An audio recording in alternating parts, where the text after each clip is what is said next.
السلام عليكم، تحياتي للجميع. في هذا الفيديو غنعطيكم موعد وتوقيت مباراة الجزائر ضد نيجيريا. المنتخب الجزائري بعد فوز على المنتخب الكونغولي يوم أمس بهدف قاتل في آخر دقائق المباراة. المنتخب الجزائري يواجه نيجيريا في ملعب مراكش الكبير، ربع نهائي كأس إفريقيا. موعد وتوقيت المباراة يوم السبت المقبل 10 يناير. توقيت المباراة على الساعة 4 بتوقيت غرينتش، 5 بتوقيت المغربي الجزائري، 7 بتوقيت مكة المكرمة.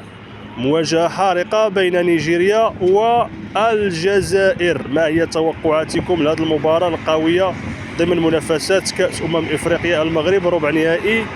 مباراة تعد بالكثير والفرجة. توقعاتكم تهمنا في التعليق، وتحياتي للجميع. ونختم هذا الفيديو بأفضل الصلاة والسلام على سيدنا محمد صلى الله عليه وسلم. إلى اللقاء.